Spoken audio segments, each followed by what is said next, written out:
I don't have to tell you things are bad. Everybody knows things are bad. It's a depression.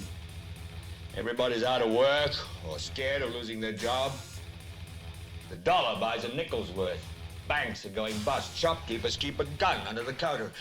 Punks are running wild in the street, and there's nobody anywhere who seems to know what to do, and there's no end to it. We know the air is unfit to breathe, and our food is unfit to eat. We sit watching our TVs while some local newscaster tells us that today we had 15 homicides and 63 violent crimes, as if that's the way it's supposed to be. We know things are bad, worse than bad. They're crazy. It's like everything everywhere is going crazy, so we don't go out anymore. We sit in the house, and slowly the world we're living in is getting smaller, and all we say is, please, at least leave us alone in our living rooms. Let me have my toaster and my TV and my steel-belted radios, and I won't say anything. Just leave us alone. Well, I'm not going to leave you alone. I want you to get mad. I don't want you to protest. I don't want you to riot. I don't want you to write to your congressman because I wouldn't know what to tell you to write. I don't know what to do about the depression and the inflation and the Russians and the crime in the street. All I know is that first, you've got to get mad. You've got to say, I'm a human being. God damn it. My life has value.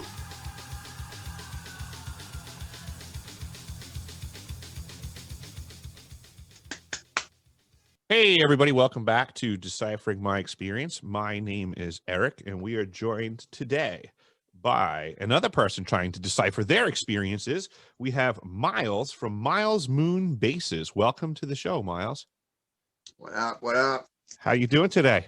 All right. All right. Is, How you doing? Still pretty cold over there, you're telling me, huh? Yeah. A little bit. Well, I wanted to have you on this show. We've been going back and forth through emails for quite a bit right now, actually, just trying to line up our schedules and talk. And I'm glad that we were finally to get the time today. And we're just going to have a conversation, folks. Just two dudes trying to figure out their past and looking at the information in the world around them, and just being open-minded enough to consider that things may not be exactly what we were told beforehand. Miles has had a very interesting past himself and has come across some good information that he's going to share with us today. And it's also my understanding, Miles, if I'm not mistaken, you also get some good photos of the moon? Yeah, I call it my magic camera. It's pretty amazing. People have told me that they don't understand how I'm able to get the photos. My sister has a $2,000 camera, and she's like, I can't even get pictures like that. So I've been told different theories on the stuff I get, that somebody might be letting me take things at certain times I'll know just to go out there and do it. But I think on my channel I talk about it, that I think they're doing many things with the moon. I suspect that they're running, we've had holographic technology longer than people realize. Mm-hmm. And it would be nothing to run a moon holographic projection up there. Not saying it is, but it's a theory, one of my many theories, that because here in Annapolis, they've been running this gray fog. I see them dropping it, and I did a few videos watching the transformation. But by the time they're dumping it, it's solid gray. It covers up the moon, the stars, everything. So I documented when this was happening, and come to find out, when it gets close to the full moon, it affects my wife, my daughter a little bit, their moods, so I've been pointing it out to her, and she's been getting better at catching it. She didn't believe me at first, but I noticed that certain cycles of the moon, they block it when it gets close to the full. Interesting. And none of my cameras will pick up this weird fog either. It will not pick up on any camera. It comes up as just black. Pretty weird though. Yeah. I could go on and on. It absorbs all energy that hits it, so you don't get a return in your visual. That's interesting. Yeah, it's pretty wild. I could go on and on about that. Good stuff. Hey, now you had mentioned something when we were just chatting before this conversation, just feeling each other out. You had stated something. You were talking about third eye state that you can attain. Could you elaborate on that for the folks listening now? Yeah. I got to go back a little bit. I got to give a little bit of history on myself for people to better understand how I ended up in this situation. Okay, I was born, I was born back in the early 80s. My dad, I ended up living with my dad. My mom had some issues, and ended up living with my dad, and my grandparents helped raise me. But from the time I was little, okay, from the time I was little, I did not understand what I was doing here, what I was. I always had these thoughts, and nobody else ever said anything. Mhm. So I kept it to myself because it wasn't normal, Didn't match and up. but for all my life, I'm like, what am I? What am I doing here? How did I get here? I mean, this is from a toddler, a small age. I can Mhm. remember things from back when I was 3 years old. Yeah, these are lofty thoughts for a toddler, right? Yeah, but I can't remember what I did 5 minutes ago. Yeah. But so I had a checkered past. Got into a lot of trouble. Started going to jail at 13. In and out of jail all through my 20s, and so I wasn't always into this subject. I wasn't into sci-fi or space or anything, but I always had a connection with the dreams. There was one particular time I dreamt this kid got hit by a car before it happened, and then the next day it ended up happening. Like little things like that. But then I had my close contact back in 2007. My pregnant girlfriend was in the car. We were leaving a friend's house in Northern Virginia, and country roads, taking the back roads home took 10 minutes. We left at 12:30, and at the time I had no internet, wasn't into space. I was ripping and running the streets. That was my thing. Didn't even know about UFOs or aliens or nothing. And I was driving, and all of a sudden I saw this weird orange light in the rear view mirror. Okay. And I mean, I can't explain it because I've never seen anything like it. And then at that point, when I said, "What is that?" I looked in the rear view mirror and went to turn my head all the way around like this to get a better look. Mhm. Boom. Next thing I know, we're both coming to. Car still in motion, I believe. And the girl I was with at the time, she was pregnant, and she was a tough broad. She was a tough broad, atheist, and she had a look on her face that I'll never forget. And I mean, it was just like, I don't know, confused, scared, all of that mixed together. Mhm. And she said, "What happened?" Now, I've done hallucinogens and other things, so I know how it is when things phase back in sometimes. And it was kind of like that, but it was like vibration, the vibration. I almost can hear the noise. I haven't had regression because I'm worried about finding the right person. I don't want anybody Totally messing understood. with, you know what I mean? Yep. But she said, "What happened?" And I said, "I don't know. I've had experiences, hallucinogen stuff, but I never had like wacky trips. I actually enjoyed the hallucinogens more because things seemed more realistic to me under that. As crazy that sounds, most people don't talk about that because as soon as you mention drugs, right there, you get discredited. But Would it be safe to say that the distinction for a let's say a drug-induced high versus an alien abduction-induced high, I would say the distinction would be that in the drug-induced high, you have control and fun. Yes. Right. So, I mean, Yes. it's distinctly different experiences. One, you could say I'm seeing all of this stuff, but in one, it's cool, and the other, it's not. Yeah. Yeah. I've been to really good parties. I've been on stuff too. That was fun. Yeah. It one thing that the hallucinogens did, I never had a bad trip, never, and I never saw the walls melting or nothing like that. Right. But what it did do was it makes me look and appreciate things for what they are, because light is not as we see it. Light is I want to say conscious. Light looks completely different than what we think it is. All light has a different look.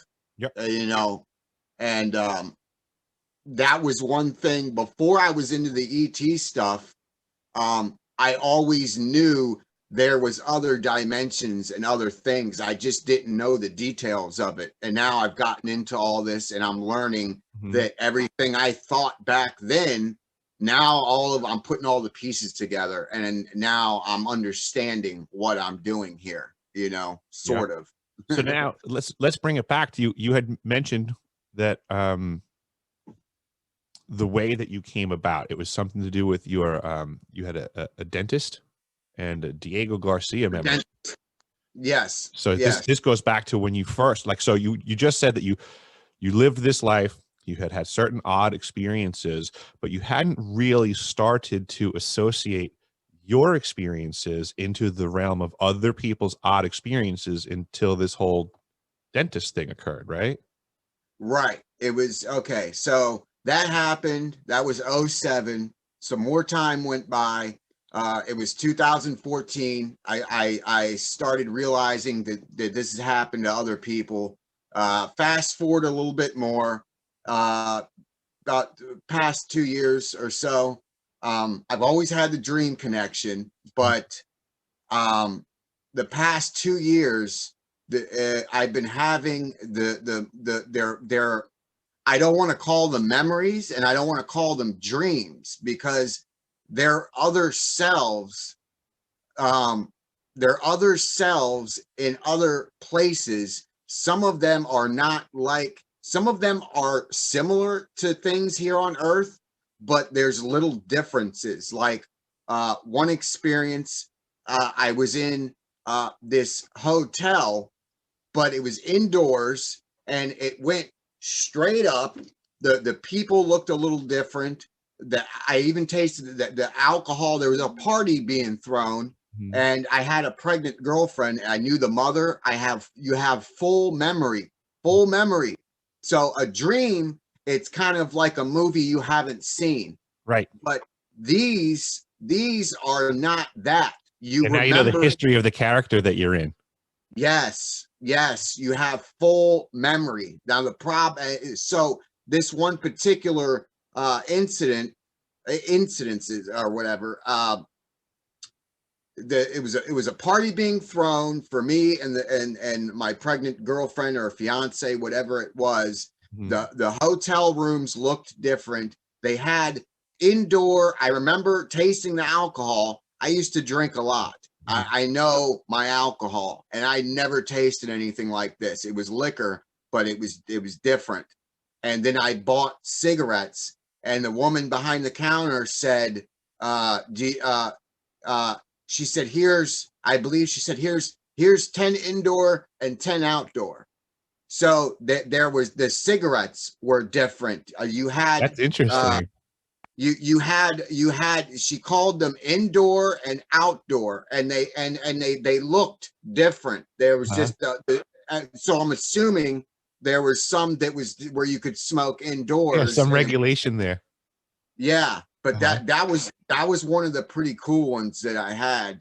But a lot of institutions, you know, I when I was younger, I was in and out of jail and stuff, but these places that I've seen, they're nothing like I've seen before. But they when I'm in these states, they have some of them have a military vibe. They have a military, and I don't want to be, I'm not one of those people that claims SSP because I don't know. I haven't had an experience. I call them experiences, not dreams. Yep. We're speaking the same language, man. I'm the same. Deciphering my experience, I'm the same thing. I don't have all the answers. I don't know what faction I was associated to or not. I'm trying to figure it all out. But since everybody keeps using the term SSP, I'm hard pressed to distance myself from it. Am I in there or not? I'm working on figuring it out. And it just sounds like you're on the same page. Yeah, there's a few good people, but there's a lot of how would I put it? A lot of false stuff being put out, and they're promoting it, and I just, it's sad seeing it go in the direction it's starting to go into. But there's some really good people, a few good people like Tony Rodriguez. He's legit. He's a real good legit. Guy. He's legit, and like what we were talking about with the dream stuff. So these are memories that I've been told that we exist simultaneously, all at once. So there is no past, present, and future. It's all happening at the same time. Now, and just out of curiosity's sake, who told you that? I don't remember. 10-4? No worries. No worries. I just wasn't sure if this was one of the things from Third Eye State situations, or that it's all right that you don't have an answer. I was just curious. You might have said like this dude from Planet 12 for all I know. I was just curious. There's some things that are just there. You got it, dude. Yes. I call that knowing. That's part of what I'm trying to decipher as well, is that I do believe that people have the potential to just know things and not know why they know them. Yeah. So, it's either these are memories of, memories of other lifetimes. And I heard, what was her name that was on the other day, on your show the other day? Brookhaven. Yeah, I remember that. I believe she was talking about past lives and stuff, but I've never had any past life memories or anything like that. But if these were past lives, it wouldn't be like it is. It's almost like if our energy and our soul, I do believe it's possible that that our soul, it can be split.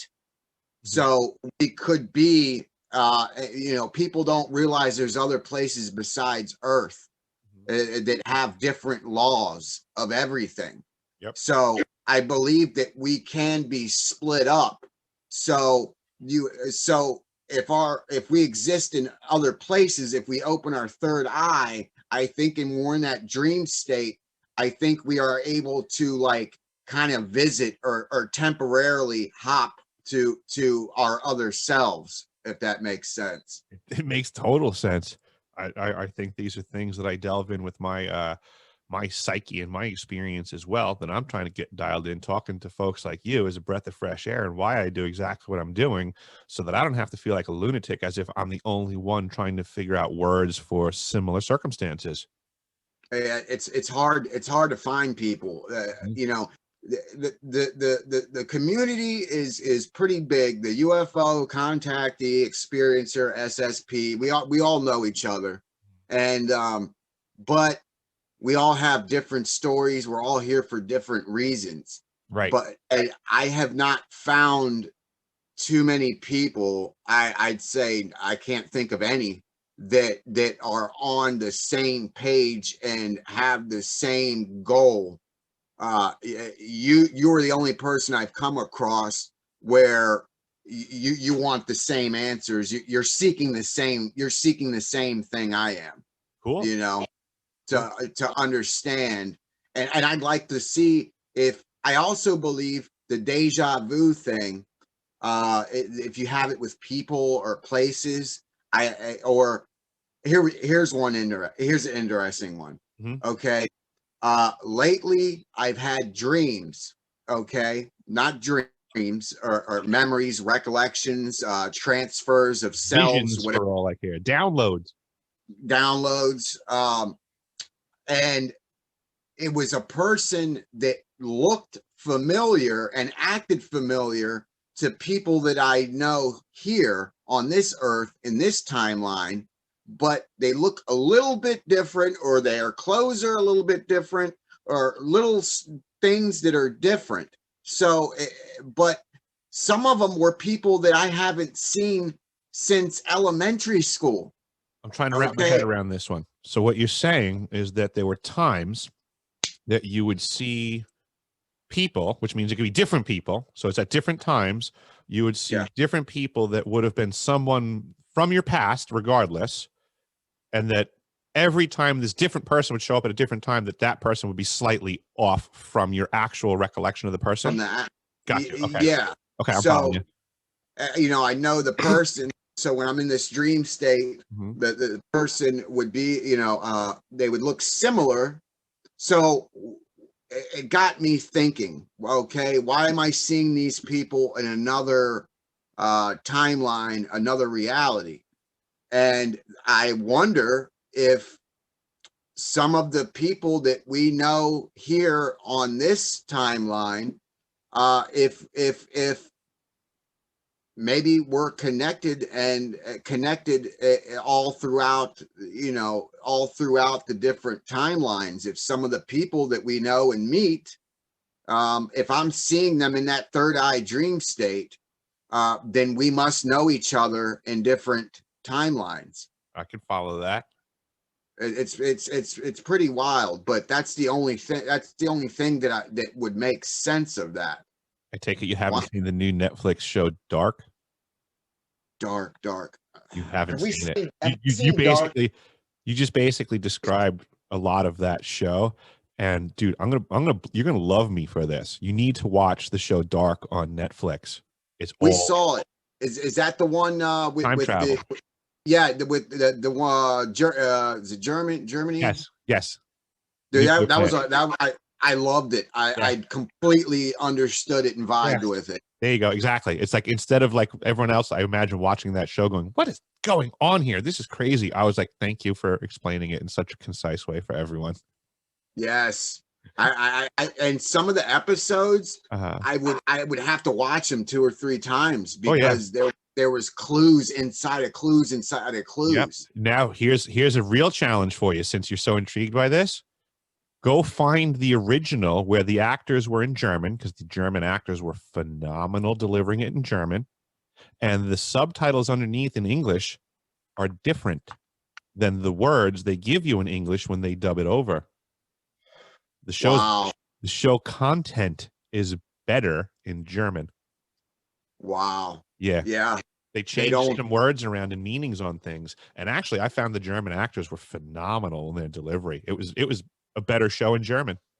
Their stuff's pretty good. They got, I watched they put out a lot of stuff. I've watched some Russian stuff too. I noticed that other countries don't have the filtering that we do here. Like, what was that movie I watched the other day? It was called. It was about the virus that broke out in Korea. Everything was switched around a little bit. It was in subtitles. I can't remember the name. It was like some zombie apocalypse movie, but it reflected what's happening here. Everything was just kind of changed a little bit. The country was Korea instead, but back to the dark thing. I believe that at some point in time we opened something up, or you have that particle beam, and they were messing with that back in the 80s. If you watch Stephen King's Glory Days, mini series from back in the 90s, it's where this particle beam, they screw something up, and this guy and this janitor, 70-year-old janitor, gets hit with the particle beam that this guy was testing on rats, and it reverse ages him. Are you talking about the movie Lawnmower Man, maybe? No, it's Oh, called okay. Stephen King's Glory Days. I'm It's sorry. called Stephen King's Glory Days. It was a mini series back in the 90s. Here's a fascinating fact for you that I just came across this week. There's a movie, Third Eye Spies, that Russell Targ put out about the remote viewing program and the CIA and what they were up to back in the day. He clearly stated that in the 1970s, one of their remote viewers located what they called a gore, which was a giant steel ball. And the purpose of the steel ball was to contain the nuclear waste from the reactor that was powering the Soviet particle beam accelerator that was taking out American spy satellites. This was in the 70s. Wow. In reality. Wow. So this is where we get people that get to make movies. I'm sorry, folks, but this is how it works. In reality, this stuff is already real. And then they manufacture a movie to cover what's really going on. So heaven forbid, in the 80s, if you were ever screaming from the hills, they're shooting particle beam lasers all over the place, they would have told you watched too much television and movies. Yeah. Yeah. But if you look at the movies, okay, if you pay I pay close attention to the movies because especially the sci-fi stuff. I've been watching a lot of this older stuff from the 90s.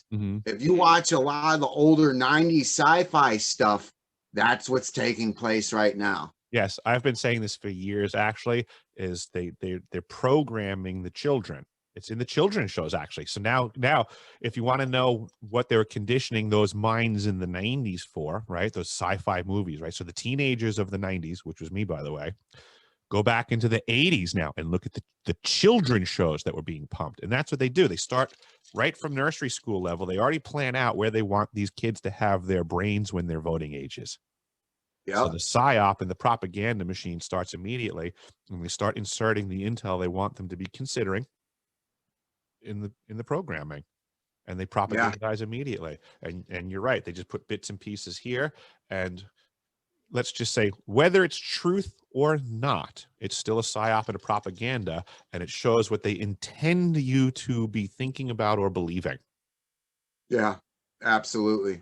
You know, and the thing is, you know, when I was growing up, they said I had a learning disability. You know, I acted up. I had trouble focusing in school. For some reason, I could not learn. It was like my brain wouldn't focus. And now I'm glad. I think that somebody up there was watching out for me because I did not learn what was taught in schools. So I was not programmed with the false truths. I think you had a natural repulsion to the misinformation you were being presented. Yeah. So it was challenging for you to focus on it. Yeah. And this is what's the problem with how we treat our children on this planet, as far as I'm concerned, you know, is that we don't really raise them for what's best for, I mean, we say we do, like we say we're raising for children for what's best for them, but I debate that highly because we're really raising a labor pool is what the intention is. That's all that's going on. I think the powers that be are actually applying a lot more intention on the front end to get the product they need later on, that it has a lot less to do with our free will to do what we want to do. Just like when you go to the farm and, you know, if the farmer's got a big, huge herd, he has a way of filtering down that herd, and, you know, you corral some over here, you corral some over there, but he eventually gets out the ones that he wants, and there's a process. And I think we're just similarly, we're on a farm very similarly, and from birth outward, we're a labor product. Yeah, that fits into the term sheep that you hear used a lot. Yeah. I mean, people don't realize it, man. They don't realize it, that they are basically sheep being herded what to do through subliminal messaging. TV is the main one. It's TV. I didn't start. I despised the internet for some reason. I did not use the computer at all.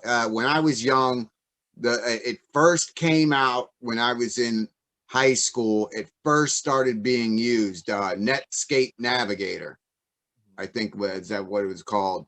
And you had Errol's, you had the Errol's chat rooms, you know, the chat rooms you'd go on there when it first started.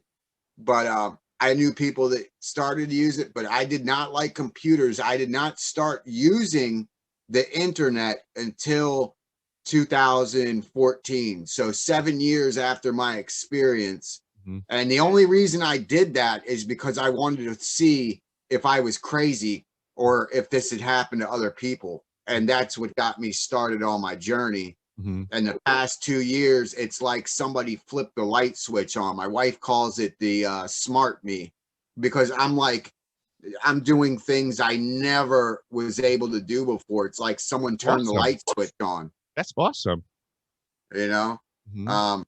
and it happens. It's happened to only a handful of people I know. Mm-hmm. I don't know what it is, but it is from up there, I believe. Mm-hmm. Some of us come from a hybrid line, I think, hybrid bloodline. It's not just randomly selected people.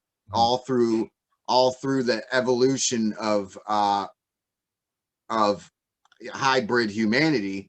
I think they keep track of certain people and bloodlines. Is what I, you know. I've been into the basements of some ancient churches on Long Island, and I can't recall the denomination off of the top of my head right now. But they're known for this, and they take the task on as their responsibility. They want to keep track of every person on the planet. And I've been in one of these basements where they have documents that are like thousands of years old, because it's got people's names on it, and they're doing due diligence. If anyone ever existed on this planet, this church is trying to figure out who they were related to, and to maintain that forever. I heard that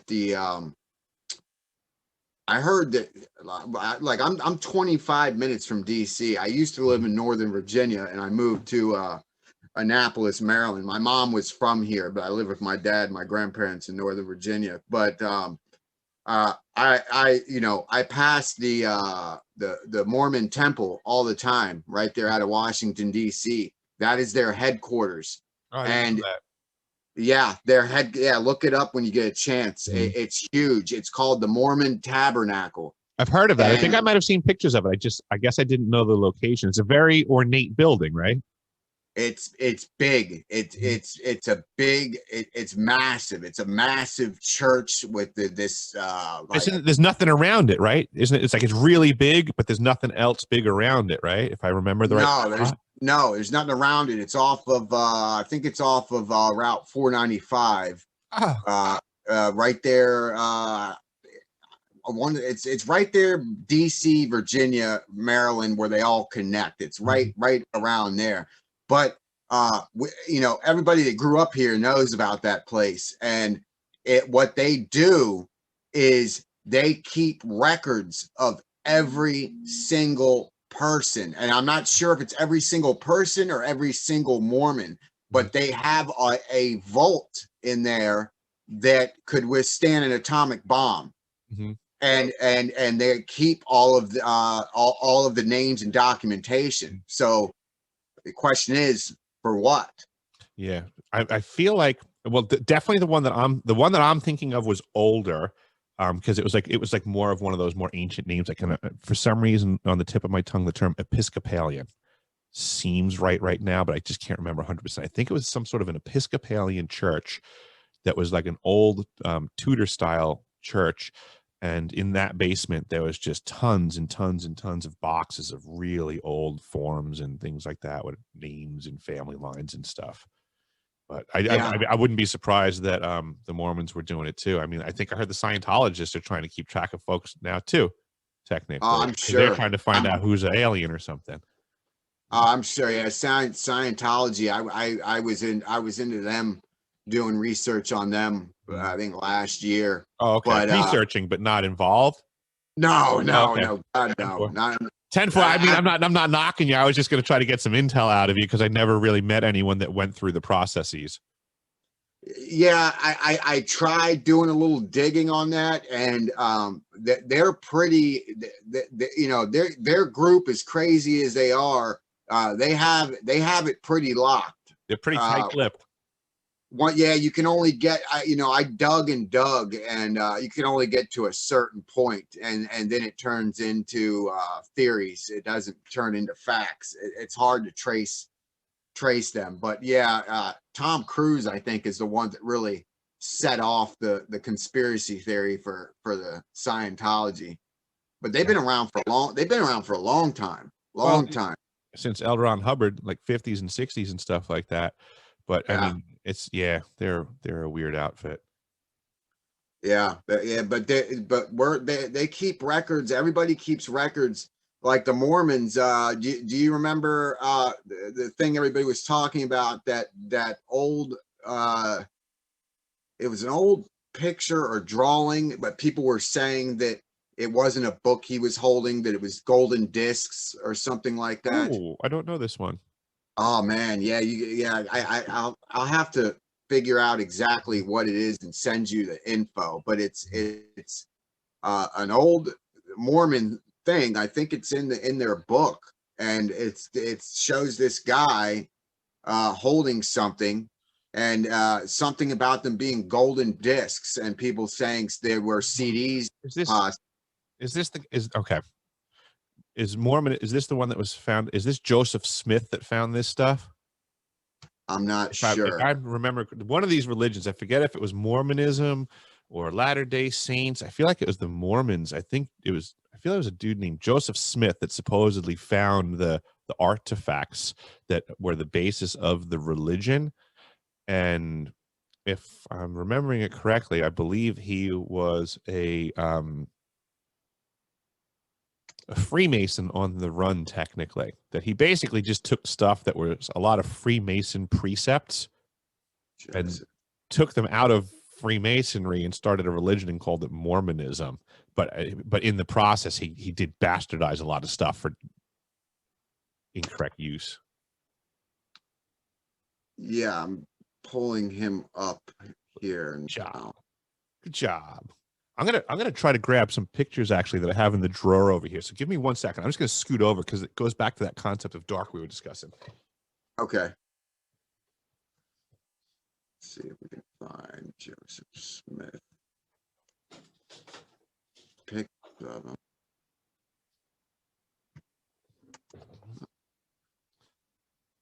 All right, Wikipedia. So that show Dark, right? They host it in what they say is a German town called Winden, and I would suggest that show is actually part of Long Island where it was being covered. So you may or may not have heard, but on Long Island there used to be a nuclear power plant called Shoreham. The nuclear power plant, Shoreham, Shoreham, Shoreham, Long Island.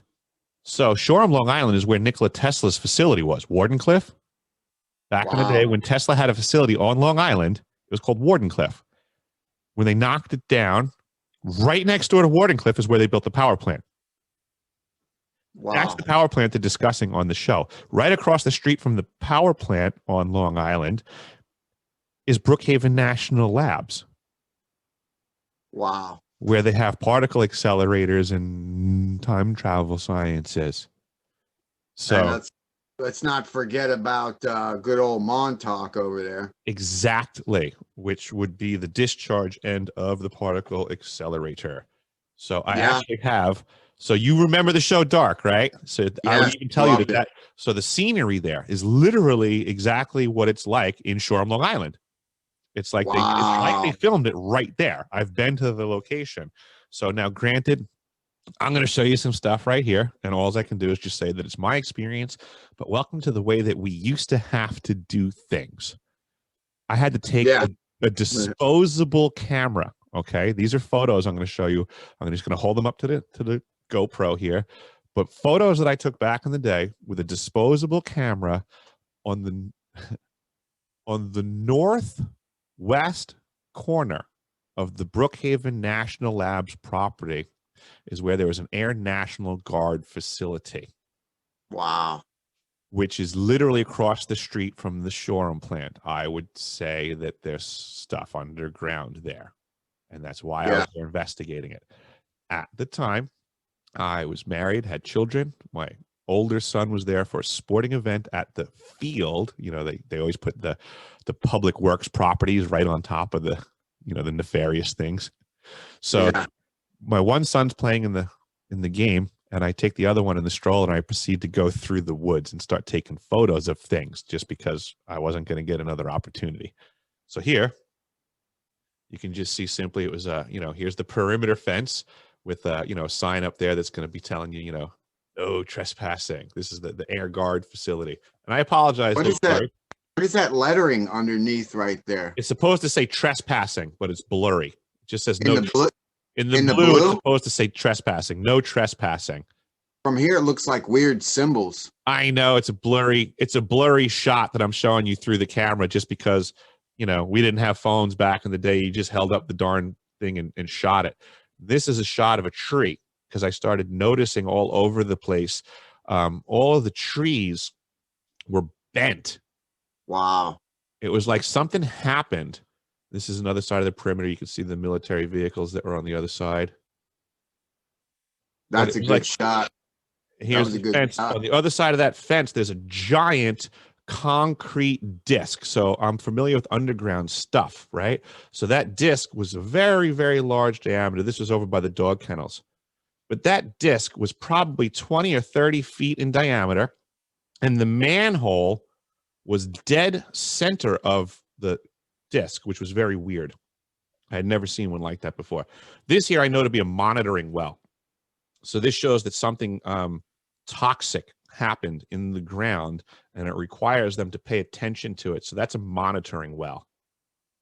So they can pay attention to what's in the ground. There's another shot of that disc. So you can see the concrete ring, but you can also see the steel manhole in the middle of it. So that's really weird because you would like the way those caps work is normally they go the ring underneath is the same diameter.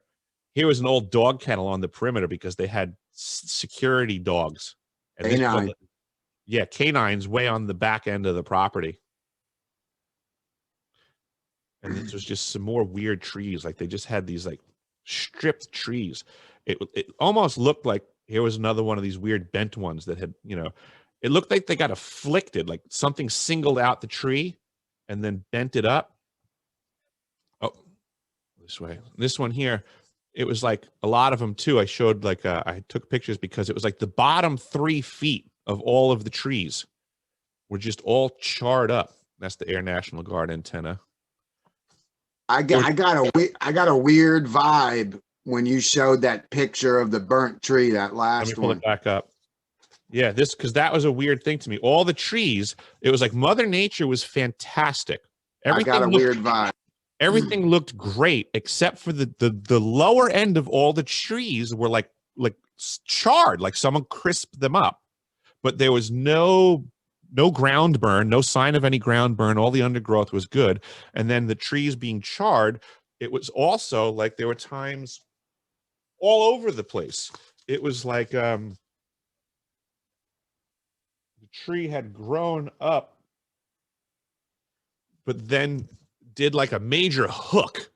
Oh, I've seen that. I've seen photos of that. Right. And I get that it can happen. Okay. I get that it could happen, but it was like, it was prevalent. It was happening all over the place. And it was looking like, what happened in this woods? Like, this is the weirdest woods. Something causes them. Okay. Any kind of plant. Okay. Any kind of plant, you can train it to grow, or it will grow around its environment. So if to get sunlight. So, it'll go around, you know, if a pole or a tree or a house, it'll go wherever it needs to go to get light. Mm-hmm. So I know this sounds nuts, but the first thought that crossed my mind, I've seen those trees before, a whole bunch of them. There Mm-hmm. was like a whole forest with a circle of them. Mm-hmm. But is time or something being warped right there that's causing those trees to go out and wrap around like that? That was the It first. looked like that in certain parts. It looked really weird, like as if it seemed to me like as if there was an energy in the way that the tree couldn't go through. Yes, That's was the what first it looked thought. like to me at places. Like it was like as if the tree hit an obstacle. Like it would be like a couple of them. So it would be like as if like a couple of trees had, but there was something there, and it was like as if they had to avoid it and continue. If they were doing the Montauk, okay, you got Montauk, which is dimensional, all kinds of stuff. Anybody on this channel should know about Montauk and the MK. Yep. And you know, so if that is the case, then I recommend you guys watching Dark, because Dark explains everything that we're talking about right now. There's a lot to be considered about time travel, and it's just that show did a really good job of presenting it in a way to cause people to open their minds to a new possibility. Have you noticed recently, though, a lot of scary movies, thriller movies, and sci-fi are the current movies are taking place in the 80s? I honestly believe. I haven't noticed that. I've noticed it. That's interesting stuff. I think there's a lot to be said for how they want our perspective of time to be understood. I think something happened in the 80s. I think the 80s is when I think the Montauk and everything else, I think they maybe opened a dimensional portal or might have screwed something up, because accidents are going to happen with these things. You know, there's no way we could be using particle beam accelerators, opening dimensions, portals, and not have an accident happen. Mm-hmm. You know? Mm-hmm. Not have an accident.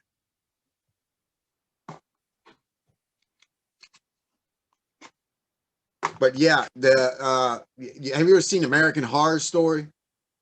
Only previews. I've never seen the whole movie. Well, yeah, their last That's one. Christian Bale, right? Oh, maybe I got it wrong. On FX, American Horror Story.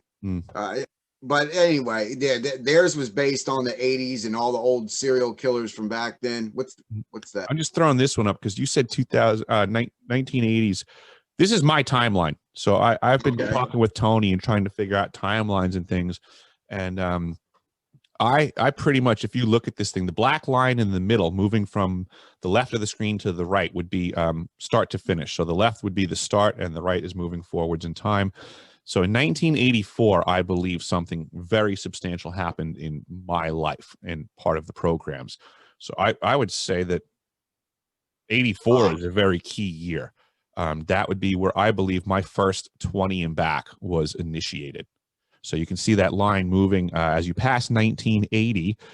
You'll see that the orange line and the green line, which I call a positive and negative frequency in my life, in 1980, they converge. And 4 years later, I go on my first 20 and back. You'll see that when I return with that blue triangle, that there's that green line, which is my positive line. It always shows up right after I return from a 20 and back as you follow that frequency. What's exactly the positive line? I don't know. I'm just going to say that's the positive energy in my life. And I'm going to say the orange line is the negative energies in my life, and that we all have different positive and negatives working. And I am just tracking, knowing events in my life that were important, and then I can break off other things and make associations. So putting these timelines down then brought in the positives and negatives to start showing frequencies to things. And I started to notice that every single time my positives and negatives crossed, it would be about 4 years later in my history of things changing that it would seem to be that I would take that 20 and back. I would come back from a 20 and back, and you would see that the green line shows up on the triangle's return. So it's like a healing moment. You just get positive energy, okay? So then you got 5 more years of healing, basically. So now I get to 1990, and my lines are crossed again. So guess what happens? 1994, 4 years later, I was in the Navy. Guess what? 20 and back. Wow. So now I come back. It's 1995, my healing green energy comes back in, and then guess what? 2000, my lines cross again. So in 04, that's it. I'm out again.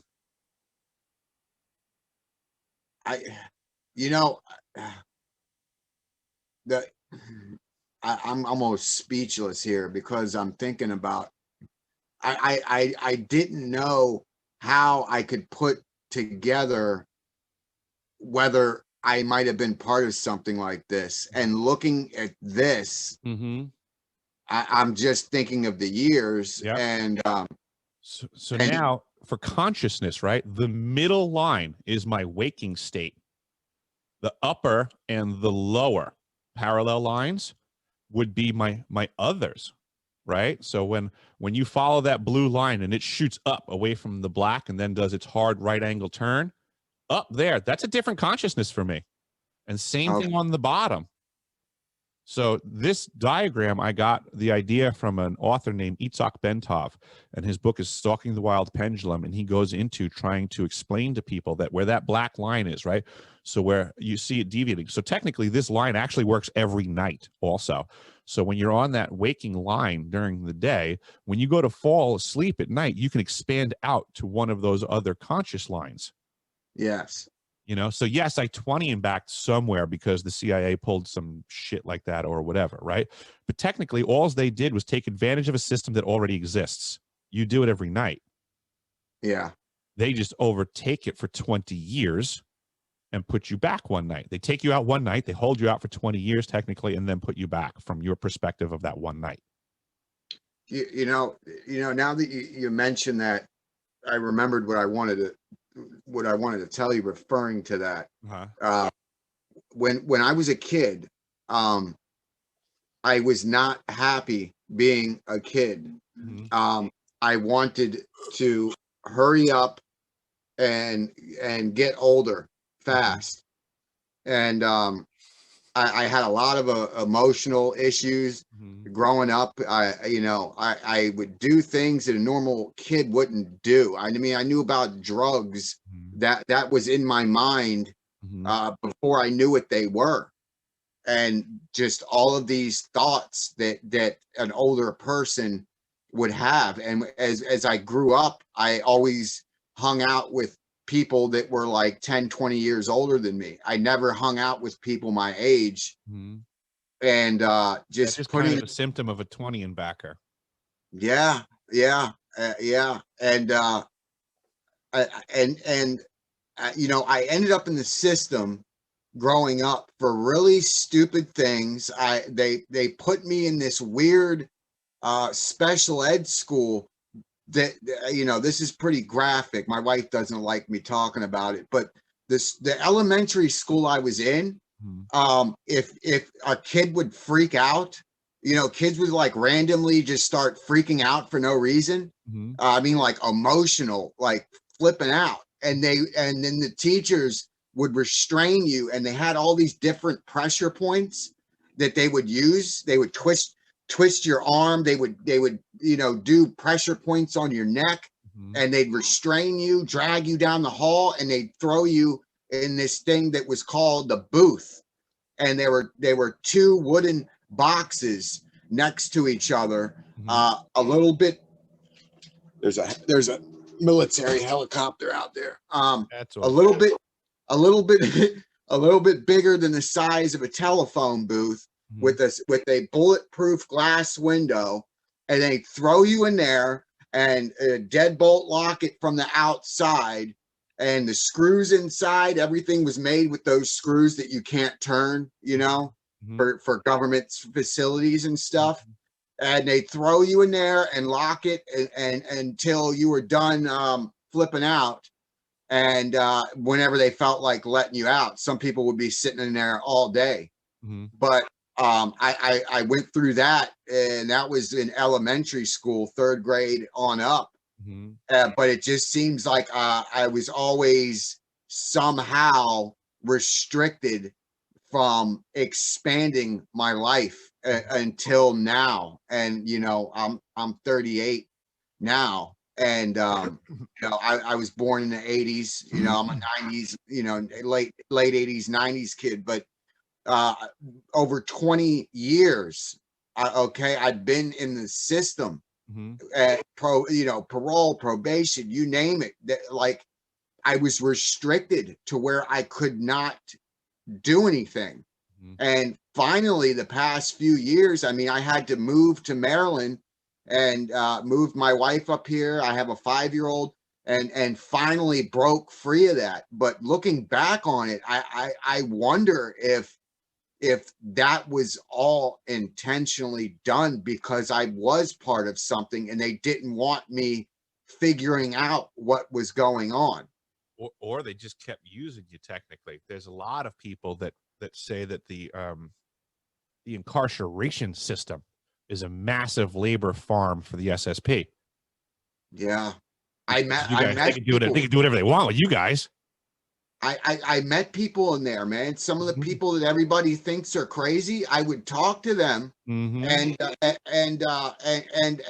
I would understand what they were saying. But I think some of the people that we think are crazy, I think that maybe they just snap after a while and they can't handle it, and their brain just malfunctions. Technically, according to the 13th Amendment,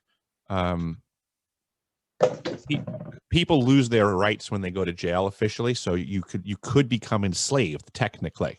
Yes. When you go to jail, they could slave your butt out. And technically, if there's space aliens and Martians that are looking for cheap labor, there's a cheap labor pool. Yeah. You know? Yeah. They do the whole Men in Black flashy thing when you get back in the morning, and what are you gonna say to anyone at that point? I had a lot of weird things like that happen to me growing up, and when you're under the influence, I noticed that experiences tend to happen more often. I had a lot of missing time growing up, lots of missing time. There was times where my dad would find me in random places, and he found me outside a few times. You know, I never sleptwalked, so these were like weird things. And a few times the hallucinogen, a specific one that I'd used, I would go into this other state, which this didn't happen to anybody else on this drug. It just happened to me. I would go completely, it would look like I was unconscious. Okay. I would something you smoke. I would smoke it, and boom. I mean, I would go out. It would look like my body is unconscious sitting there. It's sitting there. But inside my mind, I was somewhere else, a completely other reality, but it would look like I was asleep. And then I would come back out of this, and sometimes I'd be gone an hour, longer. And it got to the point where people knew what they didn't know what was happening, but they thought I was just unconscious, but I wasn't. And it's just lots of weird missing time experiences. But I wonder how much of this is government connected. Yeah, I mean, at this stage of the game, I don't know how people can distance themselves from the government being the problem. The amount of information that the CIA has disclosed about Project Stargate and what they were doing, it's really off the wall. I mean, what we really need to get to the bottom of is like the actual numbers. Like, it's one thing to say, we did this project and we did this project, but in the process of processing people to figure out who has the skills and how to inculcate them throughout society, how many people got processed through these programs? Yeah. And how many kids got processed in the programs? Because all the stuff that I see on Disclosure, they're talking about adults in these programs. Right. No one seems to want to discuss the kids that they ran through the ringer. How many kids got run through the ringer? Yeah. I watched some guy's YouTube the other day, and he was talking about time traveling babies. The title sounded funny, but then when you really listened to him explain, it was pretty wild. He was like explaining. This guy's a channeler. He's pretty good, man. I don't know if can I say his channel on here or not. I don't know if I can do that. Yeah, the quantum businessman. Check him out, and his shit is pretty wild. But he was explaining these time traveling babies that they're adult consciousness, and they do something and send them back in to a different time period. I'm gonna have to watch this one, because this sounds like the issues that I'm trying to figure out is what did I see and when, and older, young, like who the hell knows? That's the first time I heard of the term time traveling babies. I never heard it either. I know either. I was a little kid that I think they traveled me through time somehow, whether through observation or I don't know. But time traveling kids is intriguing to me. I had one. Mediums are kind of iffy, but I have a very good ability at reading people and telling right away what type of person they are. Part of that is from my background and all the stuff that I grew up experiencing, but part of that is just part of my natural soul energy, and I think it's because of all of the. If I did go through all these programs, then I'm gonna be a little bit more aware than other people.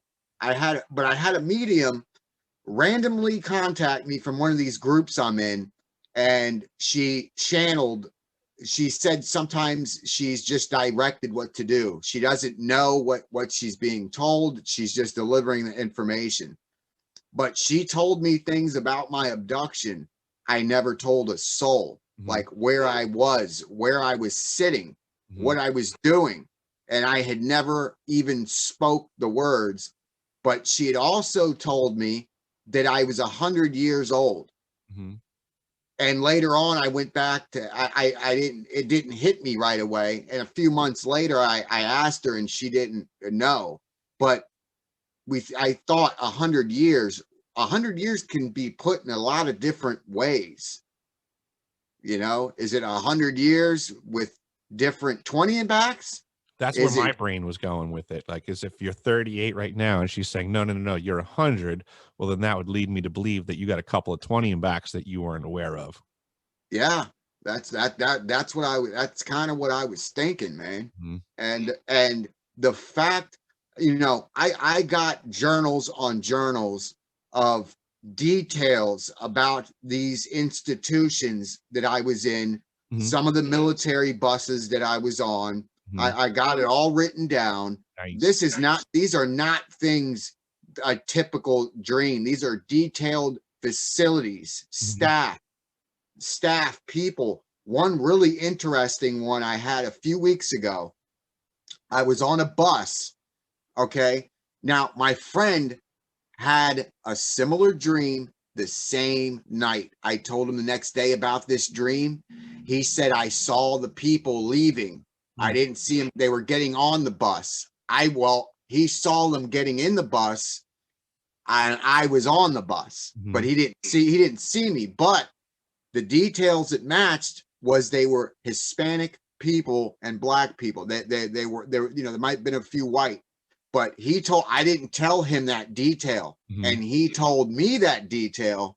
So that was confirmation right there, because the people were the same.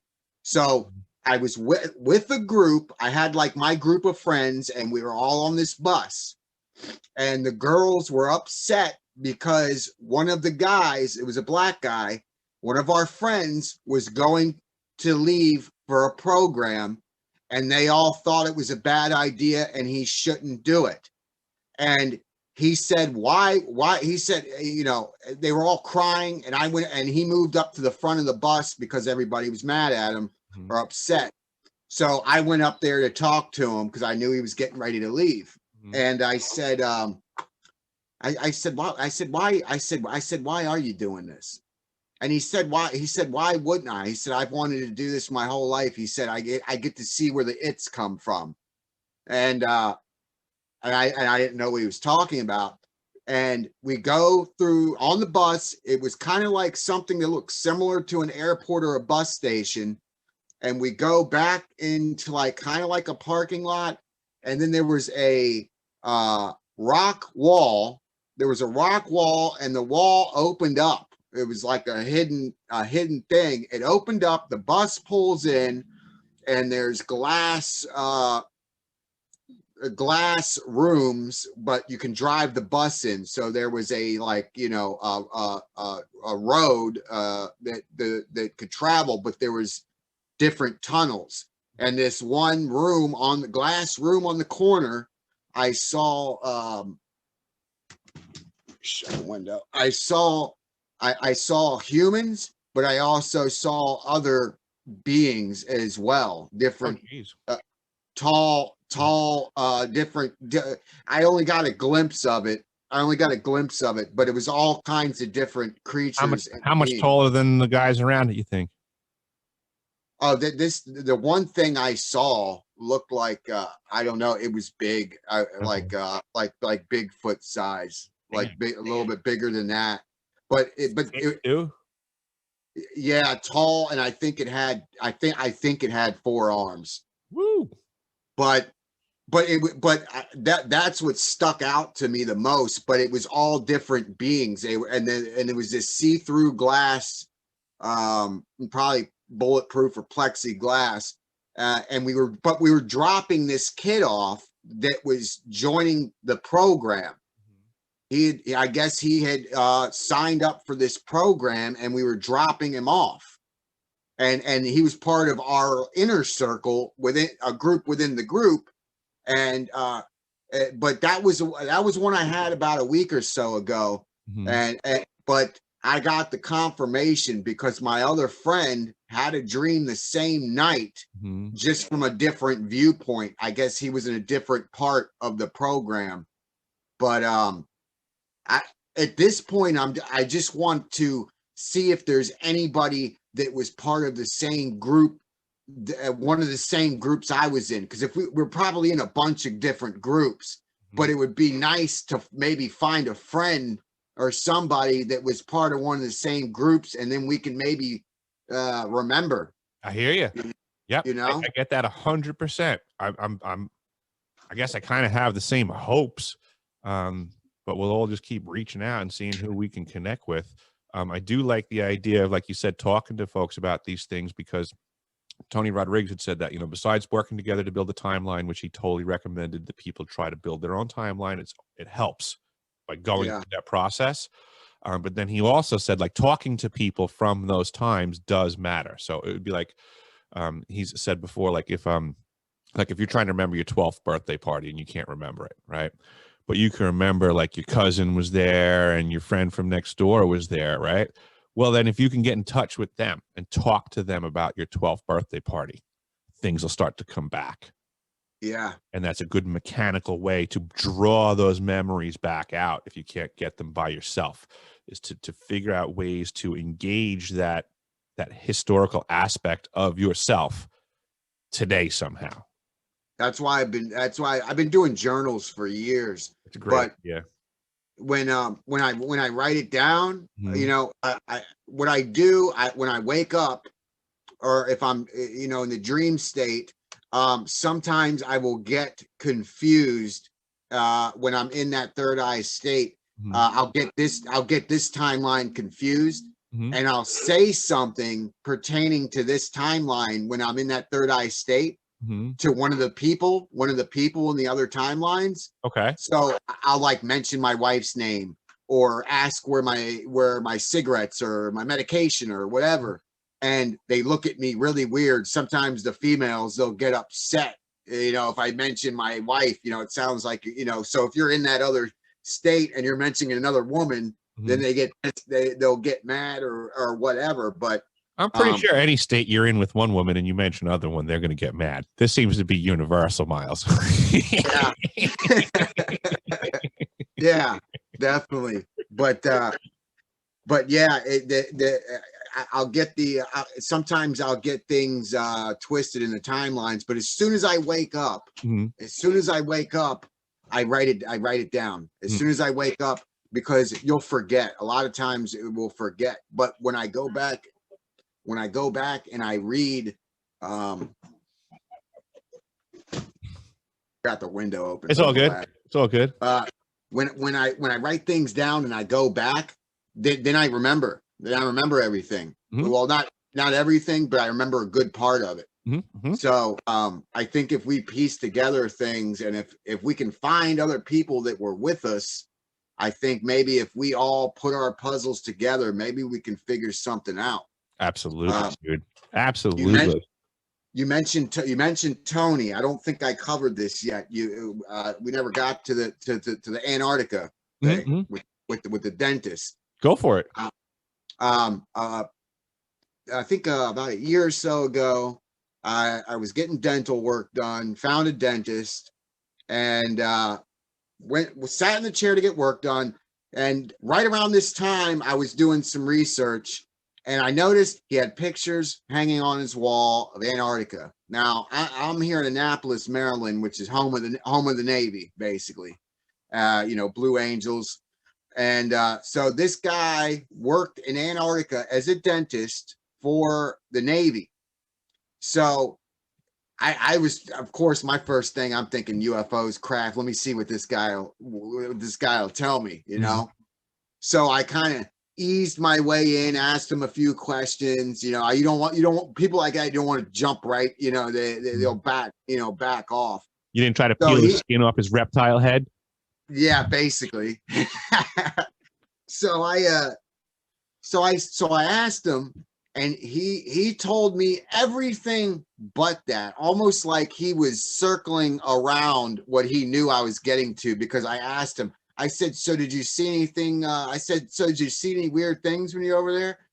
And he goes, well, what do you mean? And I said, well, did you see anything strange? So a penguin smoking a cigarette. So he says to me, he goes, well, they had these underground caverns where it was whole entire caverns underground. So right then I knew I wasn't going to get anything out of them. So, some time went by, and I went back a few months later. I go back, I sit in a different chair. This time I sit in a chair that's got pictures of him in an island. Now, he was there in the 70s and 80s. Okay. Pictures of him on an island. That the day before I went in there, my friend told me a lot of my experiences sounded like the 20 and back. He turned me on to Tony Rodriguez. And one of my dreams, passing an island with these giant, massive ships. And the island was called Diego Garcia. So I did some research. I looked up the island. Sure enough, there was little, what do you call them, where the ships park? The piers, the docks. Okay. Marinas. There was, so I look at Google, and the aerial view it matches. There were ships exactly when I was in my third eye state. Exactly same spot, same location that I saw. Okay.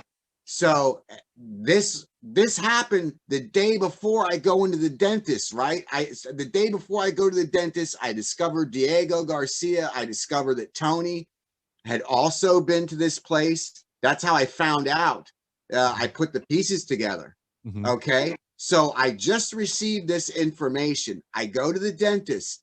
I see the pictures on the wall. He's on an island. And it didn't hit me until I got home. And then I went back and asked him later. But it was Diego Garcia. He was at my dentist was at Antarctica, and he was at Diego Garcia. Diego Garcia, he started talking about it. He started talking about Diego Garcia. He opened up more about Diego than he did about Antarctica. Nice. Yeah, because he might not have seen. Antarctica is freaking huge. First and foremost, right? So when someone says they've been to Antarctica is like, I don't know, like 4 times the size of the US. Wow. So it's huge, dude. So if you go to somewhere in Antarctica, I mean, you see nothing of it. You go to one spot and you get to park there for your hitch, and then you leave. I mean, so it'd be like if someone went to Los Angeles and you asked them about New York, they're not gonna be able to tell you anything. They weren't anywhere near it.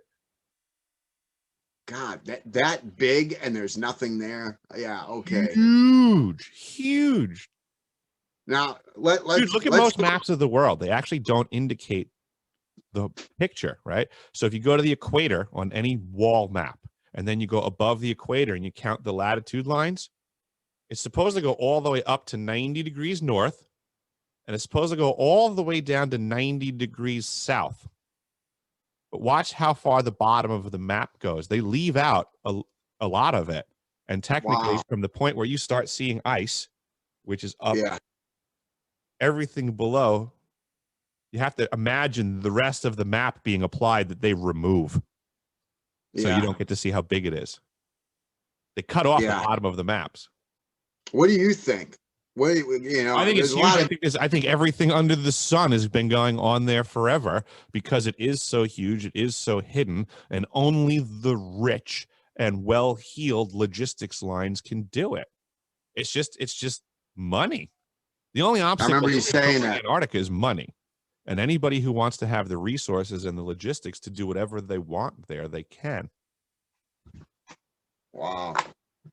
I mean, it's like saying, what's going on in the middle of the ocean? Whatever whoever's in the middle of the ocean wants to do. Yeah. Because if you're not there and they are, and they have the money, guess what? They're going to do whatever they want. Yeah. Because you're not there. I remember I watched the Elon Musk interview, and they asked, everybody always asks him about space and ETs and everything else. And I remember nobody really paid attention to this, but I paid attention to it. He said, when asked about space, he said, I'm not as interested in space as I am in digging holes. He said, I believe it was California somewhere. He said he was digging a giant hole just to dig. That's definitely foreshadowing something. Yeah. And he said he wants to build these massive super transit railways under the ground, which we already have those. Yes, exactly. He's a cover story. He's a total sham. Yeah. He was handed a company, he's handed intel, he's handed a speech, he's handed a life. He was a poor kid from was it South America? South Africa? I think it was South Africa. I think he's South African. Yeah.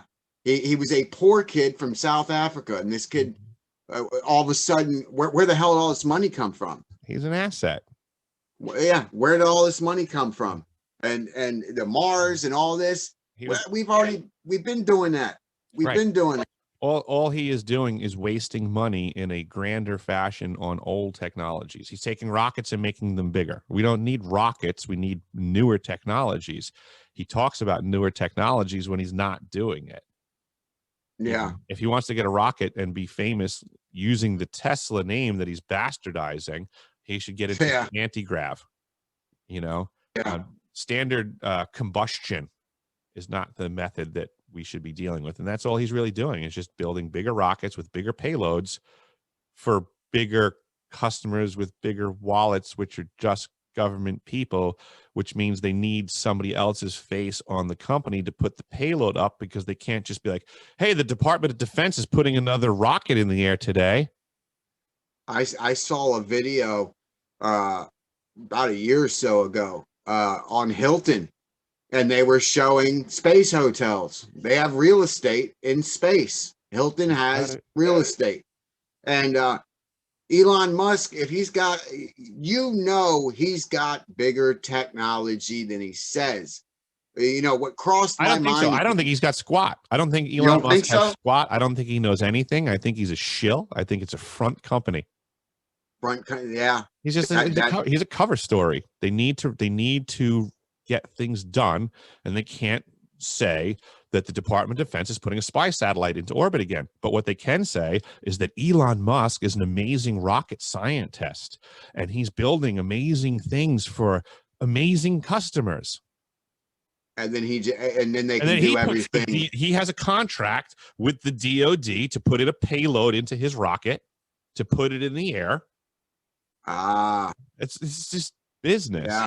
He's a businessman, and he was handed a business so that somebody else can have plausible deniability and separate themselves from the activity. And then they can do it. They can do it right in front of your face and not have to worry about hiding anything. How do spy satellites get where they are right now? Yeah. Yeah. I remember it's already happening under everybody's noses. And instead of us being aware of what's really going on, we're told something about this guy that makes cool cars and is going to save the world because he's a caring genius.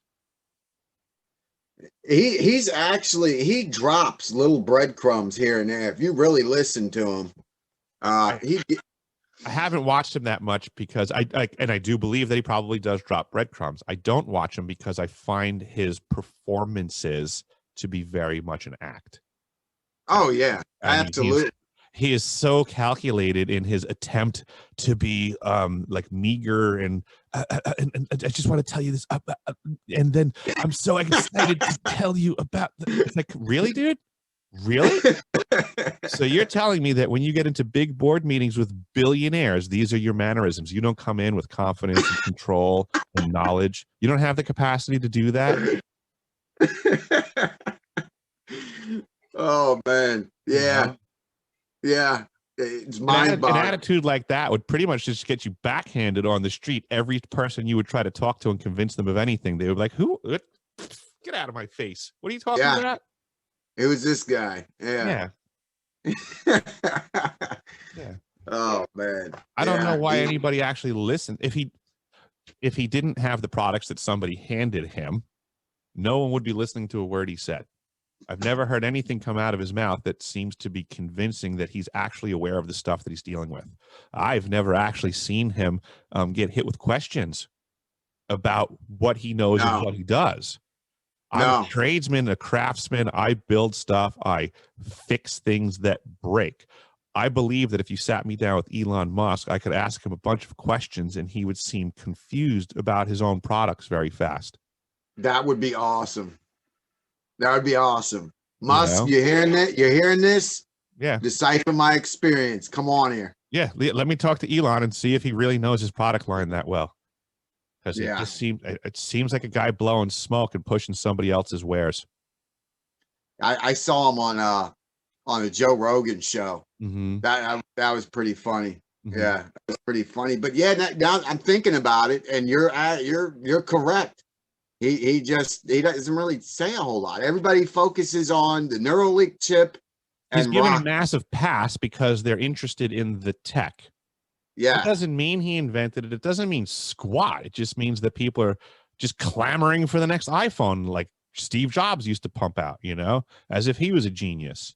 Again, another guy who's handed a company and handed a bunch of technology. Jobs, yeah. Not for nothing, dude. Like, seriously, how many people wouldn't be compromised by billions of dollars? You know? If somebody walked up to you right now, I'm not trying to discount you or put you in a bad spot. I'd probably do the same damn thing myself, right? But if somebody walks up and is like, hey, listen, we're going to give you $1 billion a year career.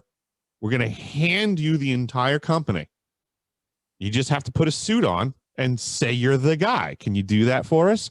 And it just is what it is. Like, yes, you're going to have billions of dollars. And if things go south, guess what? You're the guy. We're not trying to make things go south on you. We're trying to make this work out.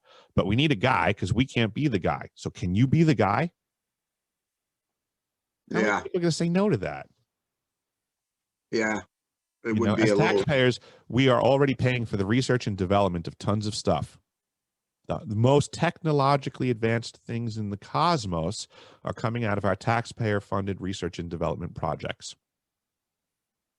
How come the government doesn't come back and give us stuff for free all the time that our R&D was invested in? Like during the 80s, during NASA, we were told that we're going to, because of all the billions of dollars invested, we're going to get new technologies that'll make our lives better. And we got things like freaking Tang, and Velcro.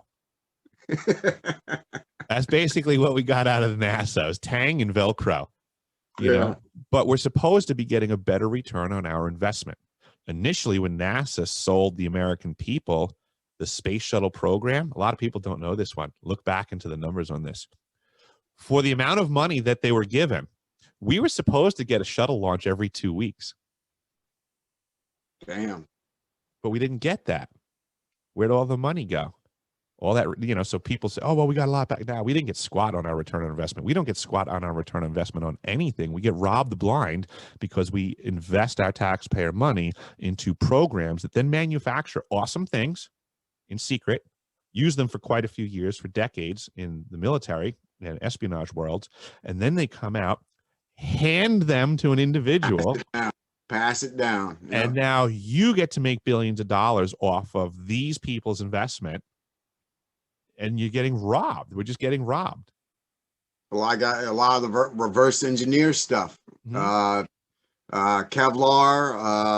night vision, the list goes on. All those things were supposed reverse engineered products. And once they're done testing and using them, then they pass them down to companies, and that's how it gets leaked out. Right. But most of these things come from the government. All the technologies that you have come from the government. Yeah. And then they get them from somewhere. Question is, where do they get them from? So now they're effectively backcharging us. So here's the real nefarious. Excuse me. Here's big picture corruption, folks. You invest your taxpayer dollars, it goes to the government. The government takes it, they make a really cool thing. Let's call it an iPhone. But now the company that created the iPhone before it was an iPhone just had a contract with, let's just say, the CIA, for argument's sake. A lot of people think that Congress, when they are requested monies for a department, like, oh, the CIA needs $1 billion this year, cut them a check.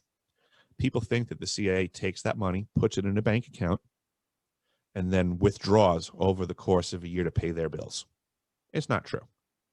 No. That's your investment money, folks. So they take that $1 billion and they invest into things like, communications devices for agents, i.e. a cell phone, right?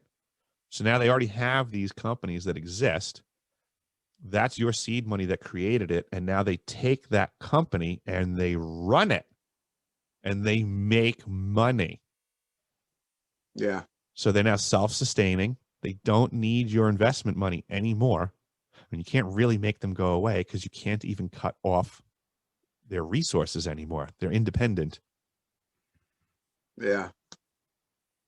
This is the Hydra, the multi-headed monster that we were warned of in old, is that it's reared its ugly heads again because they've all become independent ways to bite your ass.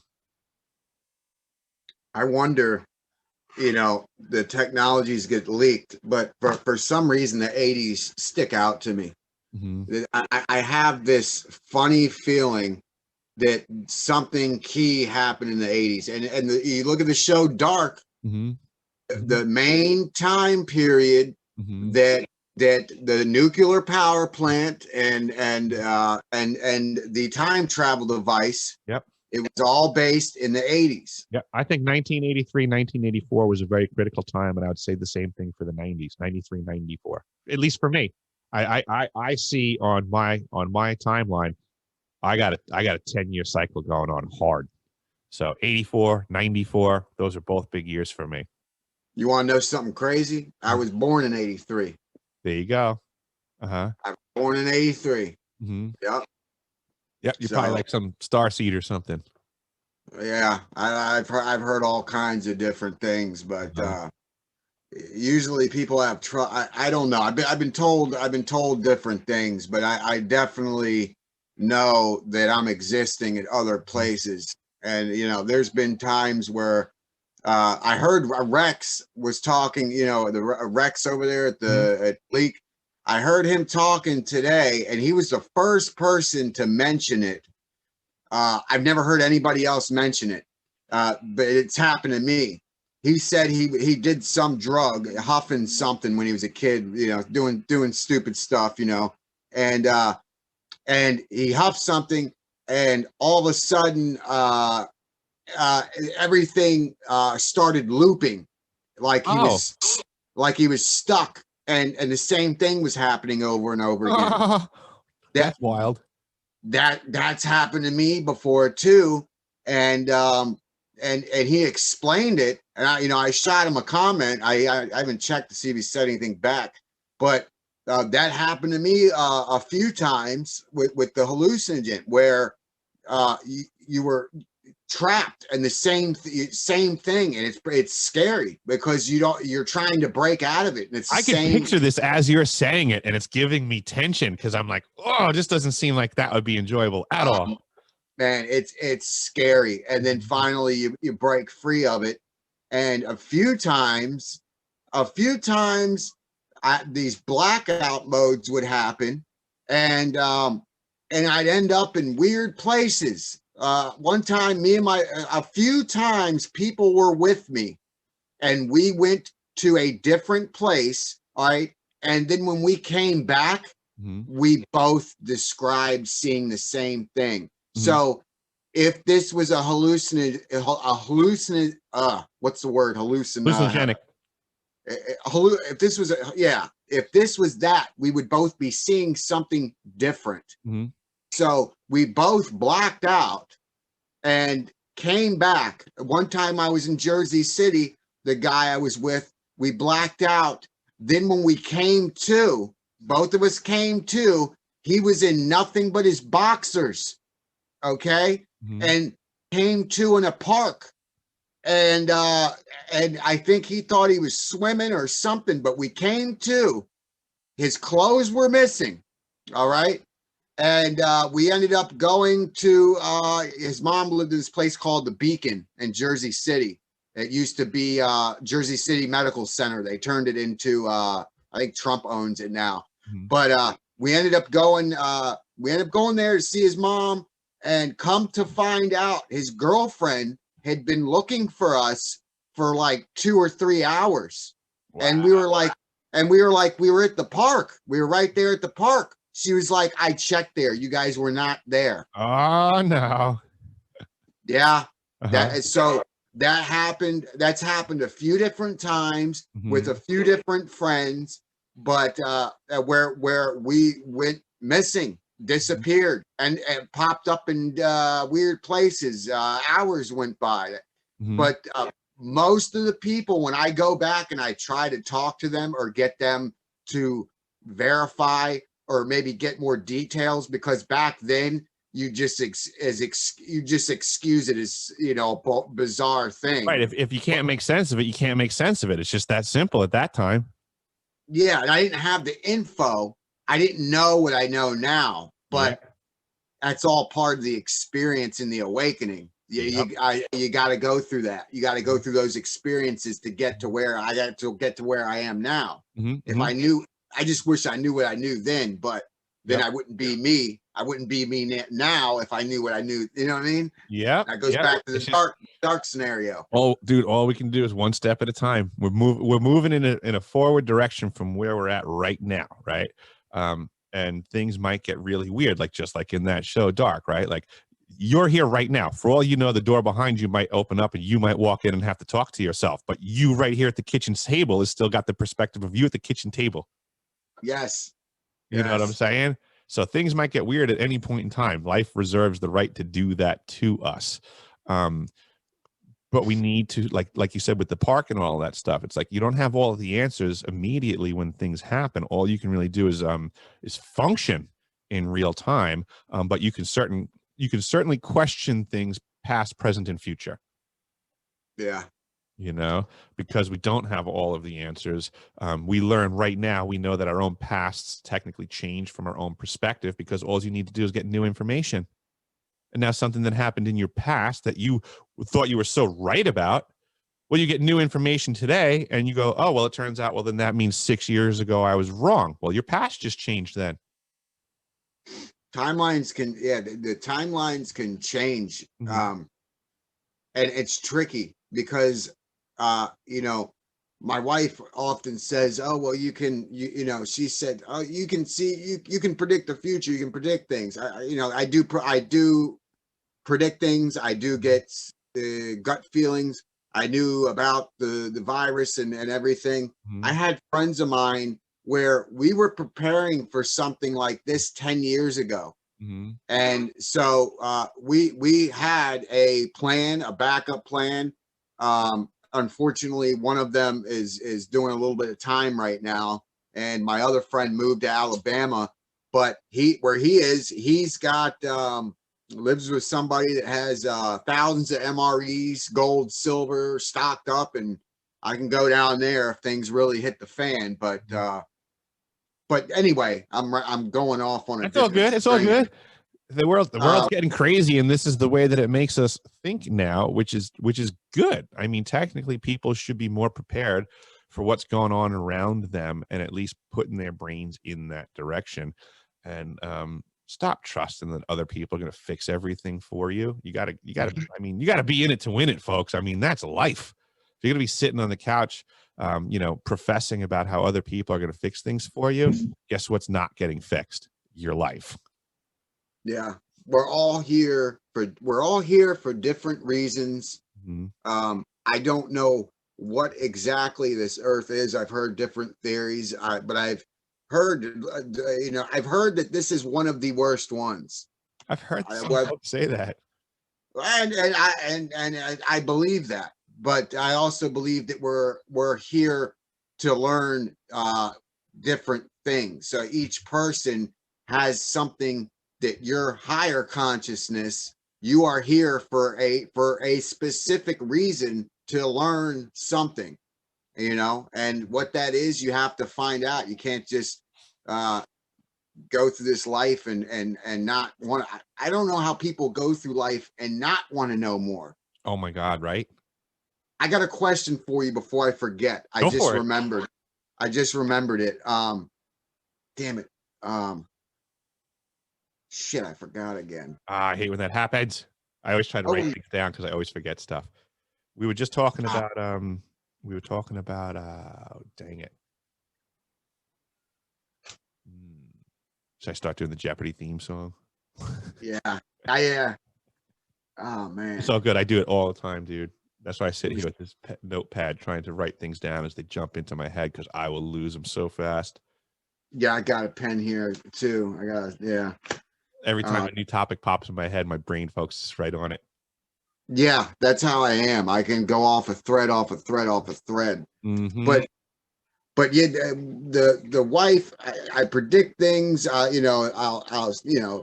If we go driving, if there's cops out, I know when the cops are going to be there, when they're going to be there. But she'll ask me things, she had to take a driving test the other day and asked me if she was going to pass or whatnot.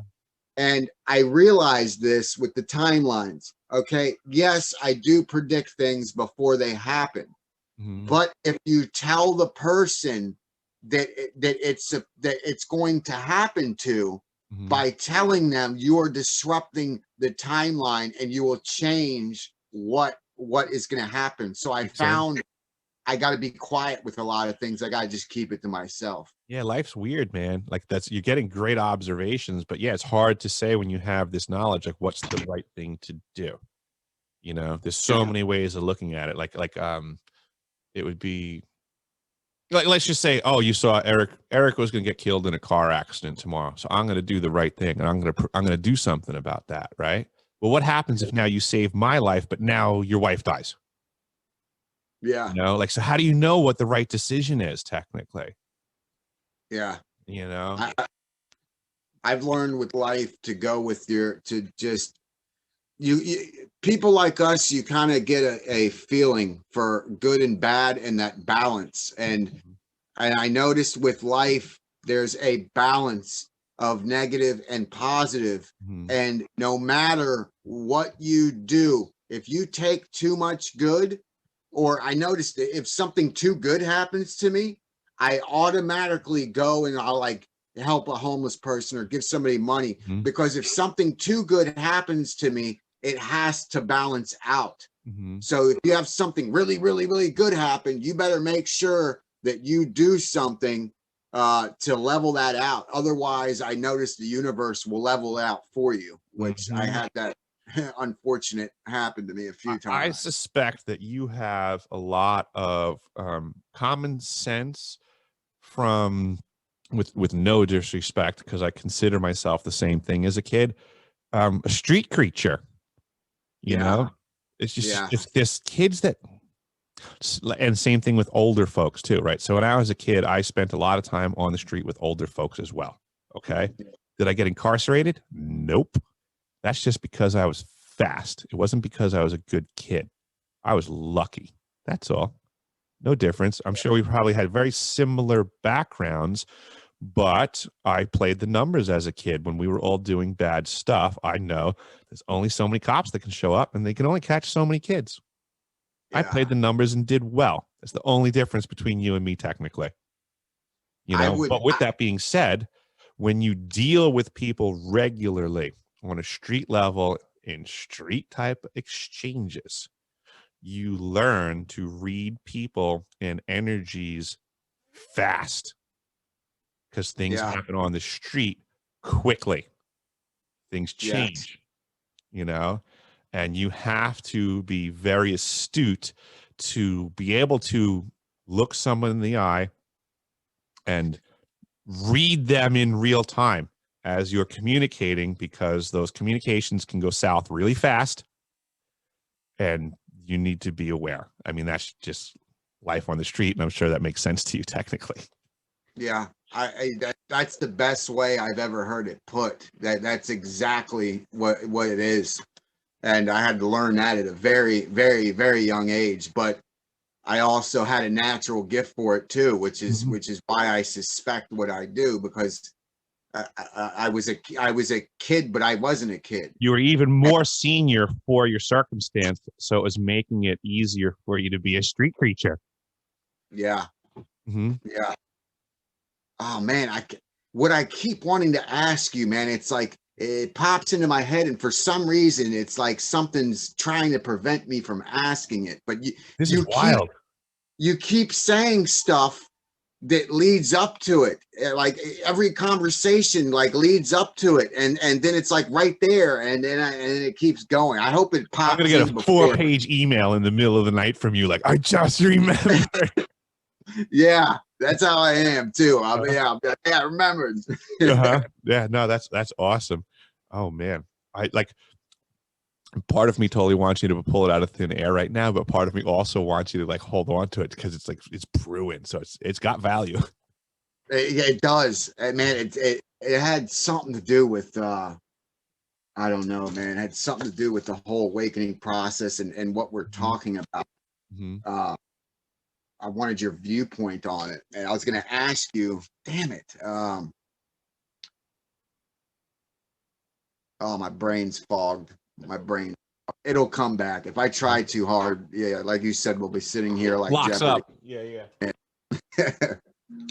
Let me focus on that thing that I can't remember, so it just completely becomes that thing I can't remember. But yeah, you have to. People don't realize that when you grow up like that, you're forced to look at things. There's a different law. There is no law when and you got to read people quick. And the things that I got into when I was younger dove even heavier into that, having to read people and things like that. But now the past 6 years, I've completely changed, and I'm finding that all those things that I learned the hard way growing up, now I'm being able to use them for good and do what I'm doing now, which, so in effect, my life was rough, but I wouldn't change anything, because if I were to change anything, I wouldn't be here right now talking to you. That's the way I look at it too. The same thing, Miles. It's just that, it's someone's got to do this, right? So how about we go back to the grand scheme of labor pools and manufacturing the right people for the right job? Folks like you, I guess, and I are the right people for this job. Nowadays, people have to step up. It's a tough task. But this is the tougher folk can figure it out. Yeah. There's not too many people that will talk about it. Everybody's so censored Mm-hmm. And afraid to say anything. But if we don't speak the honest truth, Mm-hmm. okay, then we're not going to figure anything out. Are you in this? Are people in this? You know, we all want to make a buck. You know, you know, we all like to make a buck, but what are people's real intentions? Are you in this? You know, that's what it comes down to. And there's very few people that's why I reached out to you, because I could see you genuinely had the same interest as me, and we might be able to help each other, you know. I hear in your voice the same thing for me. We're two kids that weren't raised well, so to say, and then we're just trying to connect with folks in similar circumstances to prevent that activity from happening to other kids, is the way that I look at it. You know, I look at every human being at this stage of my life. We're all just big kids. You know, we're wearing adult suits, right? We have adult costumes on, but inside here, everyone's a kid. They always have been. It's never changed. We're still on the playground. We can still treat each other the exact same way that we did when we were children. We don't have to adhere to this image of adulthood and the rules and the regulations and how we treat each other. Life was a lot more fun on the schoolyard when we acted like the children that we are. You know, you mentioned that. I'm one of those people. I'm that's open-minded. I hear everybody out. I hear what you got to say, and you know, I hear everybody's story, and I look at things from all perspectives, and we never stop learning and growing. Okay, I can't stand these people out here that think they know everything. You know, I'll post a video or something, and somebody says, you know, they got an answer for everything. I said, well, if you got the answers to everything, why are you in this? Why are you here? Yeah, you know what I mean. Do me a favor, make a video on what we all need to do tomorrow to fix everything, since you're so smart, right? Yeah. This is just it's one big rabbit hole, and I found that if you focus too much on one thing, it'll really whoever created what we're in, it really did a good job of it, because if you try to dig into one subject or one thing, focus on one thing. I'll give you an example. Like you know, time is different for everything, every object, everything. Time is different. Like for an ant, their time is different. They see different. Okay, they don't see the stars, space, the moon. They don't see that. They see whatever's right there. So it's the same thing for us. And I wonder if, like you and me are talking here and doing this, is there a smaller version of that? And is there a bigger version above us? Could we be on a puddle growing on a leaf, because time is different? Could 3 million years go by and it really be 2 years on a leaf? I remember when I was a little kid, I was so mad at everyone for not simply understanding that the structure of a cell and the structure of a solar system were the exact same thing. And I'm like 4, like looking in an encyclopedia, and everyone's like, just because it looks the same doesn't mean. And I'm like, well, I mean, how much? Like, I was like, come on, adults, let's have a conversation. Have you noticed? Where's physics now? You know, now they're saying exactly what I was saying when I was 4. Have you noticed that some of the images from space, if you look at like nebulas and other things, images from space, yep, they look very similar to pictures from inside the brain.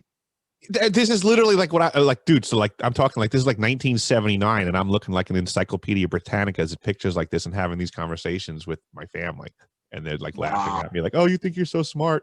You'll see someday. You'll go to school and learn what the universe is really like." And I was like, "Okay, can't wait." The also other pictures I've seen space images look like an eye. They look like an eyeball. And if you look at the eye, what looks like an eye now? A camera lens. That essentially is what what your eye is. It's a camera's a mechanical eyeball, basically. Yeah, they both do the exact same thing. Jeez. I mean, but when you start thinking about that, and you like what I was saying, you'll twist your brain doing that, because then you compare the two, and you're like, well, where did this come from, and why do they both look the same? Well, what is this, and what is that, and what is this? And then you start going and going and going and going and going, and there's never an answer. I don't think there's ever a solid answer. There's always something attached to it.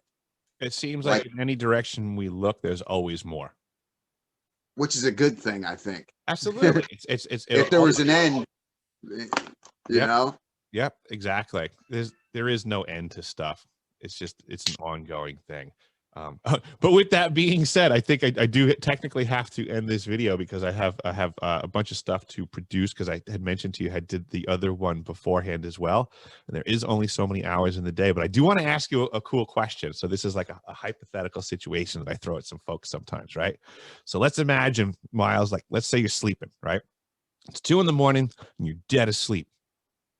And there's a pounding at your front door, bam, bam, bam, some hammering on your front door. So you go flying down to see what the commotion is, right? You rip the front door open and you look outside, and it's you outside that was hammering on your door. You're convinced of it. So you look outside, you're like, whoa, that's me. And now the me outside turns to you, and he just simply goes, Miles, I know this looks really weird and I can't explain it right now, but you have to come right now. Do you go? Yeah. Nice. Yeah. Yep. Me too. Definitely. Right? Like, all right. You got to trust yourself, right? That's the way I look at it, right? Is that it's like, if, it is what it is. I'm going to ask you something real quick before we get off of here. Go for it. One of my theories, okay, about death, all right, if what I suspect, that when we're in these dream states, that we're able to temporarily jump to other selves, okay? Like, let's say, like, when you're drunk, okay, when you're drunk, all right, and you're half out of it, you black out and you forget stuff, okay? What if in that period of time, maybe you're one of your other selves, that's a point in time where you could temporarily like jump, one of your other selves jump, or when you do stuff under the influence and you don't remember. But anyway, if we are existing in multiple places at once, there's other selves. If we, and our I think I'm getting to where I was at in our awakening process. If knowing what we know now, okay, knowing what we know, do we evolve now that we have a better understanding of reality and consciousness? If we were to die, okay, if you were to die today, and you're aware of these other selves, when you die, would you be able to jump to one of those other selves and keep living? If that's the case, then you could exist forever, but it would be something like dark, where in a way you're this is so cool that you're putting it this way. You're already doing it. Okay. So what you're suggesting, right? So imagine you are a consciousness. Okay. You're a massive consciousness. Think of it like a bank account. But you don't want to compromise all of your money in one place. So you spread your consciousness out amongst many bodies. It's like blockchain for your consciousness. If any one of them meets its demise, that consciousness isn't lost. It's maintained in the rest of them as well. So it's a blockchain idea of keeping consciousness alive, spread out through different entities, Welcome to your species, bro. This is what we are. We're not separate.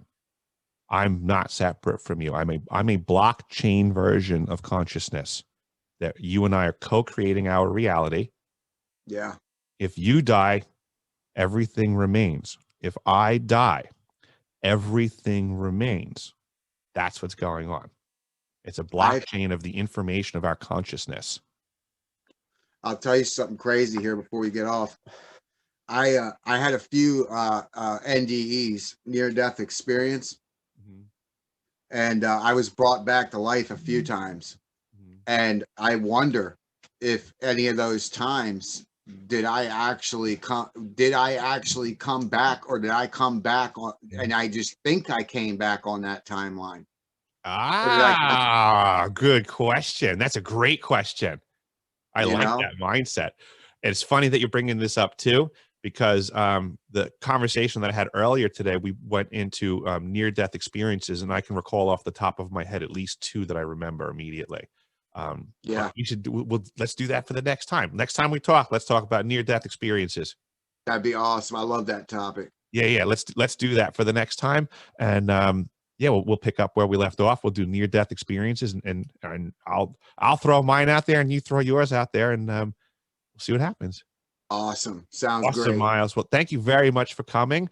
Folks, please go. I will put I'll put your YouTube channel in the links below. So it'll be Miles Moonbases. Everybody go check out his work, check out his pictures, what he's been up to in the Maryland and DC area as an investigator.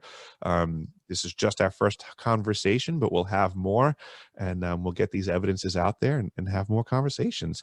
So everybody keep safe, be well, like, share, subscribe, do all of that fun stuff, and support the content creators that are supporting getting new content. Thanks, folks.